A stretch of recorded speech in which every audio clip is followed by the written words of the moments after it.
नमस्कार दोस्तों, आप सभी का हमारे चैनल में स्वागत है। तो आज की इस वीडियो में दोस्तों यहाँ पे हम लोग बहुत ही इंपॉर्टेंट सैमसंग के इनबिल्ट फीचर को यहाँ पे डिस्कस करने वाले हैं। अब इस फीचर के लिए अलग से मैंने ये डेडिकेटेड वीडियो इसलिए बनाई है क्योंकि अगर ये फीचर आपने अच्छे से समझ लिया और इस फीचर को आप यूज करना सीख गए तो मैं गारंटी लेता हूं पर्सनली कि आपके फोन की 60 से 70% की जितनी भी प्रॉब्लम है, लगभग 80% प्रॉब्लम आपकी सारी प्रॉब्लम सॉल्व हो जाएंगी। और जैसा कि आप लोगों को पता होगा कि मेरे फोन में अभी तक भगवान की दया से कोई भी ऐसी प्रॉब्लम नहीं है, ये लाइक घोस्ट टच, रीस्टार्टिंग या फिर जितनी भी प्रॉब्लम्स हैं जो भी अदर यूजर्स यहाँ पे फेस करते हैं वो इसी वजह से हुआ है क्योंकि ये जो फीचर मैं आपको बताने वाला हूं इसका मैंने बहुत ही अच्छी तरीके से यूज किया है। और मैं कोई भी फोन यूज करता हूं, चाहे नया एडिशन हो, पुराना एडिशन हो, चाहे M42 हो, जो भी मैंने सैमसंग के फोन यूज करे सभी में इस चीज को मैं यूज करता हूं। थोड़ा 5 से 10 मिनट लगते जरूर हैं इस चीज को समझने में और इस चीज को करने में, लेकिन उसके बाद मेरा फोन हमेशा के लिए अच्छी तरीके से फंक्शन करने लगता है। तो चलिए अब बिना देरी के हम लोग आज की इस वीडियो को आगे शुरू करते हैं। तब तक के लिए आपने चैनल को सब्सक्राइब नहीं किया तो सब्सक्राइब जरूर कर लेना ऐसी कमाल की वीडियोस को देखने के लिए। चलिए आज की इस कमाल की वीडियो को शुरू करते हैं। तो जिस फीचर के बारे में मैं बात करने जा रहा हूं उस फीचर का नाम है बैकग्राउंड ऐप यूजेस लिमिट्स। इसको आपने सुना जरूर होगा। तो अब चलिए हम लोग यहाँ पे चलते हैं सेटिंग्स में। सेटिंग्स के बाद देखिए आपको जहाँ पे जाना होगा बैटरी एंड डिवाइस केयर में। वीडियो में आगे बढ़ने से पहले मैं आपको यहाँ पे क्लियर कर देता हूँ कि ये मैटर नहीं करता है आप कितने रुपीस का सैमसंग का फोन यूज करते हो। आप चाहे 5,000 का यूज करते हो, 10,000 का, चाहे 50,000 का, चाहे 1 लाख का, ये चीज आपको हर एक फोन में देखने को मिल जाएगी। बस एक चीज आपको ध्यान रखनी है, आपका जो वर्जन हो वो लेटेस्ट अपडेट होना चाहिए। मतलब जो भी अपडेट आया है वो आप लेटेस्ट इंस्टॉल कर लें, उसके बाद इस चीज को करेंगे तो ज्यादा अच्छे आपको रिजल्ट्स देखने को मिलेंगे। तो डिवाइस केयर में आने के बाद आपको देखिए बैटरी पे क्लिक करना होगा और बैटरी के बाद आपको यहाँ पे बैकग्राउंड यूजेस लिमिट्स में जाना होगा। अब देखिए बैकग्राउंड यूजेस लिमिट्स ये काफी समय से था, 2.1 के बाद से ये आ गया था, लेकिन अब धीरे धीरे इसको सैमसंग ने इंप्रूव भी किया है। तो जैसे ही आप इसको ओपन करते हैं, मुझे ऐसा मैं एज्यूम ये कर रहा हूं कि आपको देखिए स्लीपिंग एप्स, डीप स्लीप्स एप्स और नेवर स्लीप्स ऐप के बारे में कुछ भी पता नहीं है और सभी आपको यहाँ पे 0 दिख रहा होगा।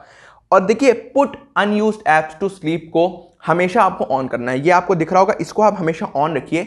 इससे होगा ये कि एक मतलब ऐसे कहते नहीं हम लोग, जब हम लोग रेस्टोरेंट में जाते हैं तो एक स्टार्टर होता है मेन कोर्स से पहले, तो ये एक स्टार्टर ही है। आपको put unused apps to sleep को हमेशा ऑन करके रखना होगा। अब इसके बाद हम लोग चलिए आ जाते हैं यहाँ पे सबसे पहले स्लीपिंग एप्स में। अब मैं ये नहीं कह रहा कि आपके में कोई ऐप ऐड नहीं होगा, कुछ ऐड ऐप्स होंगे क्योंकि कभी कभी फोन ऑटोमेटिकली ऐड कर देता है, बट फिर भी एज्यूम कर रहा हूं कि आप 0 से स्टार्ट कर रहे हैं। तो सबसे पहले हम लोग समझते हैं स्लीपिंग एप्स के अंदर कौन कौन से ऐप्स हमको ऐड करने चाहिए। तो चलिए स्लीपिंग ऐप्स को हम लोग ओपन करते हैं। तो अब आप देख सकते हैं कि मेरे फोन में इस समय करंट सिचुएशन में 4 ऐप्स स्लीपिंग ऐप्स में हैं और आपको यहाँ पे ऊपर प्लस का ऑप्शन दिखेगा जिसके थ्रू आप अपने फोन के कोई भी ऐप्स को यहाँ पे ऐड अप कर सकते हैं यहाँ के। इसी के साथ अगर आप किसी ऐप को रिमूव करना चाहते हैं तो 3 डॉट पे क्लिक करके एडेड ऐप्स में जाके उसको यहाँ से रिमूव भी कर सकते हैं। अब देखिए फॉर एन एग्जांपल मैं आपको गूगल प्ले स्टोर का एक एग्जांपल देता हूँ। तो गूगल प्ले स्टोर को जैसे ही मैंने स्लीपिंग ऐप्स के अंदर रखा तो अब होगा क्या है यहाँ पे, देखिए अगर ये चीज़ आप समझ गए तो आप बाकी ऐप्स के लिए भी ये चीज़ कर पाएंगे और बहुत ही ज़्यादा आपको हेल्प करेगी ये चीज़। तो गूगल प्ले स्टोर को जैसे ही मैंने स्लीपिंग ऐप्स में यहाँ पे इंक्लूड किया, होगा ये कि जैसे मान लीजिए कि ऐप के अपडेट्स आते हैं या फिर कोई भी नोटिफिकेशन आता है प्ले स्टोर से, सबसे पहले क्या होगा कि प्ले स्टोर से मुझे कोई भी नोटिफिकेशन नहीं आएंगे जब तक कि मैं उस एप्लीकेशन को ओपन ना करूं।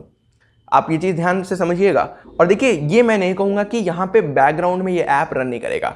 एग्जाम्पल के तौर पर जैसे मान लीजिए आप गूगल प्ले स्टोर पर गए, प्ले स्टोर पे जाने के बाद आपने ऑल अपडेट्स पे क्लिक कर दिया, आपके ऐप्स अपडेट हो रहे हैं, तो सिस्टम ये करेगा कि अब ऐप्स को तो अपडेट कर देगा जब तक उसको नेट कनेक्शन मिल रहा है, लेकिन वो आपको कोई भी ऐसा आलतू फालतू नोटिफिकेशन नहीं दिखाएगा कि 50 apps updated, this app updated, this app is updating, this app is downloading.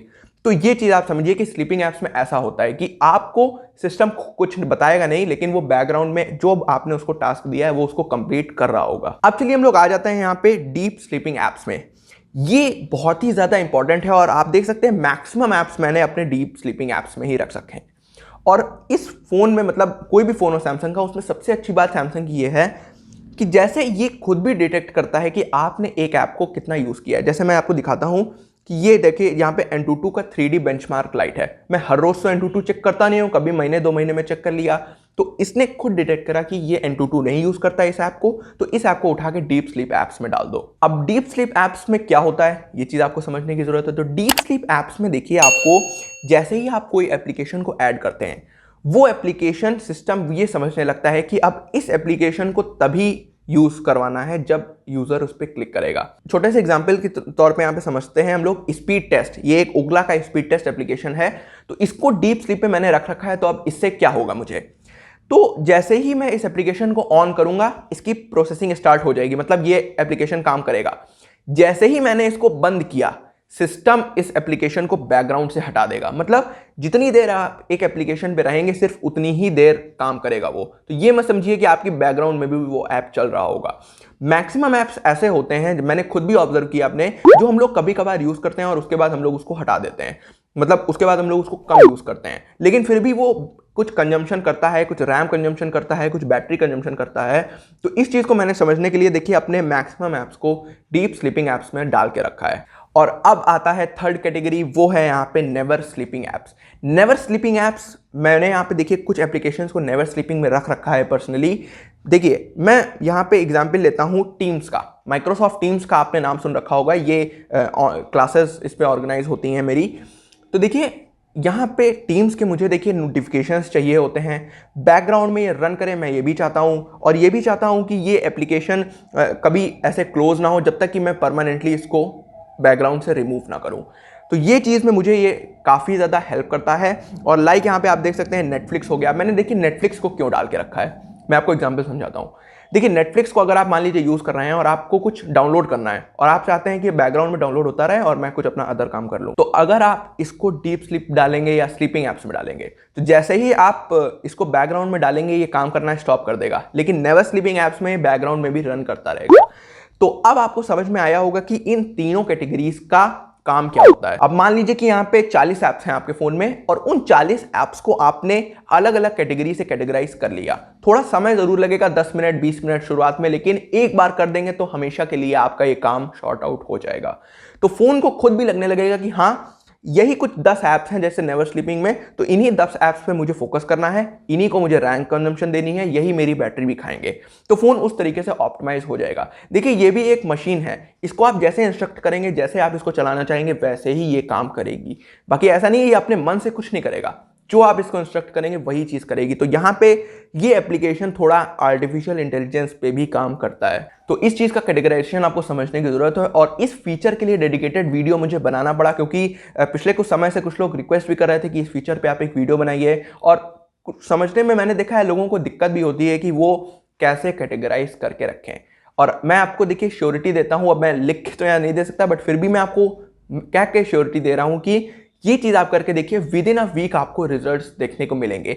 आपका रैम कंजम्पशन कम हो जाएगा तो आपको स्पेसिंग ज़्यादा मिलेगी फ़ोन में, आपका जो डेटा कंजम्पशन है वो भी अपने आप स्टॉप हो जाएगा, आपका जो यहाँ पे बैटरी कंजम्पशन है वो भी एक लिमिट में आ जाएगा। तो बहुत सारे आपको यहाँ पे अच्छी अच्छी चीज़ें देखने को मिलेंगी अपने फ़ोन में बैकग्राउंड यूजेस लिमिट्स को कैटेगराइज करने के बाद। तो इतना ही था दोस्तों आज की वीडियो पसंद आए तो वीडियो को लाइक करना, साथ ही में चैनल पे नए हो तो सब्सक्राइब जरूर कर लेना। चलिए हम लोग मिलते हैं इस्तेमाल की नई टेक वीडियो में, तब तक के लिए नमस्कार।